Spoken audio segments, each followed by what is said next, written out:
Hello dear students.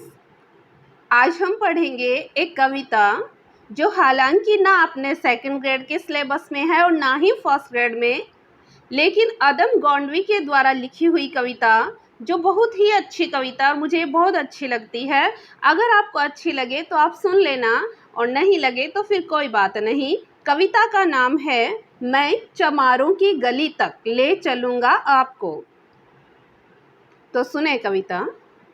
आइए महसूस करिए जिंदगी के ताप को, मैं चमारों की गली तक ले चलूँगा आपको। जिस गली में भूखमरी की यातना से ऊब कर मर गई फुलिया बिचारी एक कुएं में डूब कर। है धरी सिर पर बिनौली कंडियों की टोकरी, आ रही है सामने से हर खुआ की चौकरी। चल रही है छंद के आयाम को देती दिशा, मैं इसे कहता हूँ सरयू पार की मोनालिसा। कैसी यह भयभीत है हिरनी सी घबराई हुई, लग रही जैसे कली बेला की कुम्हलाई हुई। कल को यह वाचाल थी पर आज कैसी मौन है, जानते हो इसकी खामोशी का कारण कौन है। थे यही सावन के दिन हर खू गया था हाट को, सो रही बुढ़िया ओसारे में बिछाए खाट को। डूबती सूरज की किरणें खेलती थी रेत से, घास का गट्ठर लिए वह आ रही थी खेत से। आ रही थी वह चली खोई हुई जज्बात में, क्या पता उसको कि कोई भेड़िया है घात में। होनी से बेखबर कृष्णा बेखबर राहों में थी, मोड़ पर घूमी तो देखा अजनबी की बाहों में थी। चीख निकली भी तो होठों में ही घुट कर रह गई, छटपटाई पहले फिर ढीली पड़ी फिर ढह गई। दिन तो सरजू के कछारों में था कब का ढल गया, वासना की आग में कौमार्य उसका जल गया।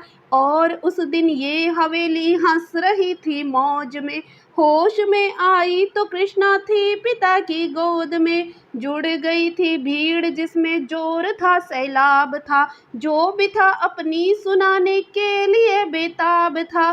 बढ़ के मंगल ने कहा काका तू कैसे मौन है, पूछ तो बेटी से आखिर वो दरिंदा कौन है। कोई हो संघर्ष से हम पाँव मोड़ेंगे नहीं, कच्चा खा जाएंगे जिंदा उसको छोड़ेंगे नहीं। कैसे हो सकता है होनी कह के हम टाला करें, और ये दुश्मन बहू बेटी से मुंह काला करें। बोला कृष्णा से बहन सो जा मेरे अनुरोध से, बच नहीं सकता वह पापी मेरे प्रतिशोध से।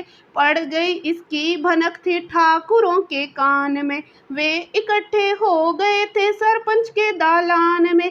दृष्टि जिसकी है जमी भाले की लंबी नोक पर, देखिए सुरराज सिंह बोले हैं खैनी ठोक कर।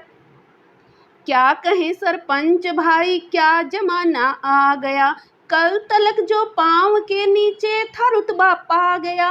कहती है सरकार की आपस में मिलजुल कर रहो, सूअर के बच्चों को अब कोरी नहीं हरिजन कहो। देखिए ना यह जो कृष्णा है चमारों के यहाँ, पड़ गया है सीप का मोती गंवारों के यहाँ। जैसे बरसाती नदी अल्हड़ नशे में चूर है, हाथ न पुट्ठे पे रखने देती है मगरूर है। भेजता भी है नहीं ससुराल इसको हर खुआ, फिर कोई बाहों में इसको भींच ले तो क्या हुआ। आज सरजू पार अपने श्याम से टकरा गई, जाने अनजाने वो लज्जत जिंदगी की पा गई। वो तो मंगल देखता था बात आगे बढ़ गई, वरना इस मरदूद इन बातों को कहने से रही। जानते हैं आप मंगल एक ही मक्कार है, हर को उसकी शह पे थाने जाने को तैयार है। कल सुबह गर्दन अगर नपती है बेटे बाप की, गांव की गलियों में क्या इज्जत रहेगी आपकी। बात का लहजा था ऐसा ताव सबको आ गया, हाथ मूंछों पर गए माहौल भी सन्ना गया। क्षणिक आवेश जिसमें हर युवा तैमूर था, हाँ मगर होनी को तो कुछ और ही मंजूर था। रात जो आया न अब तूफान वह पुरजोर है, भोर होते ही वहाँ का दृश्य बिल्कुल और था। सिर पे टोपी, बेंत की लाठी संभाले हाथ में, 1 दर्जन थे सिपाही ठाकुरों के साथ में। घेर कर बस्ती कहा हल्के के थानेदार ने, जिसका नाम मंगल हो वह व्यक्ति आए सामने। निकला मंगल झोंपड़ी का पल्ला थोड़ा खोल कर, एक सिपाही ने तभी लाठी चलाई दौड़कर। गिर पड़ा मंगल तो माथा बूट से टकरा गया, सुन पड़ा फिर माल वो चोरी का तूने क्या किया। कैसी चोरी माल कैसा, उसने जैसे ही कहा। एक लाठी फिर पड़ी, बस होश फिर जाता रहा। होश खोकर वह पड़ा था झोंपड़ी के द्वार पर। ठाकुरों से फिर दरोगा ने कहा ललकार कर, मेरा मुंह है क्या देखते हो, इसके मुंह में थूक दो। आग लाओ और इसकी झोपड़ी भी फूंक दो। और फिर प्रतिशोध की आंधी वहां चलने लगी, बेसहारा निर्बलों की झोपड़ी जलने लगी। दूध मुहा बच्चा व बुढ़ा जो वहां खेड़े में था, वह अभागा दीन हिंसक भीड़ के घेरे में था। घर को जलते देख कर वे होश को खोने लगे, कुछ तो मन ही मन मगर कुछ जोर से रोने लगे। कह दो इन कुत्तों के पिल्लों से कि इतराए नहीं, हुक्म जब तक मैं न दूंगा कोई कहीं पर जाए नहीं। यह दरोगा जी थे मुंह से शब्द झरते फूल से, आ रहे थे ठेलते लोगों को अपने रूल से। फिर दहाड़े इनको डंडों से सुधारा जाएगा, ठाकुरों से जो भी टकराएगा वो मारा जाएगा। एक सिपाही ने कहा साइकिल किधर को मोड़ दे, होश में आया नहीं मंगल कह तो दो तो उसको छोड़ दे। बोला थानेदार मुर्गे की तरह मत बांग दो, होश में आया नहीं तो लाठियों पर टांग लो। ये समझते हैं कि ठाकुर से उलझना खेल है, ऐसे पाजी का ठिकाना घर नहीं जेल है।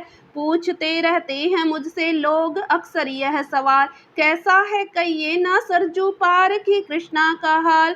उनकी उत्सुकता को शहरी नग्नता के ज्वार को, सड़ रहे जनतंत्र के मक्कार पैरोकार को, धर्म संस्कृति और नैतिकता के ठेकेदार को, प्रांत के मंत्री गणों को, केंद्र की सरकार को मैं निमंत्रण दे रहा हूँ, आए मेरे गांव में। तट पे नदियों की घनी अमराइयों की छांव में, गांव जिसमें आज पांचाली उघाड़ी जा रही, या अहिंसा के जहां पर नथ उतारी जा रही। हैं तरसते कितने ही मंगल लंगोटी के लिए, बेचती है जिस्म कितनी कृष्णा रोटी के लिए। तो ये बहुत अच्छी सी कविता थी, ये मुझे बहुत पसंद है कविता, इसलिए मैंने आपको भी सुना दी। अगर अच्छी लगे तो कमेंट बॉक्स में ज़रूर लिखें। धन्यवाद।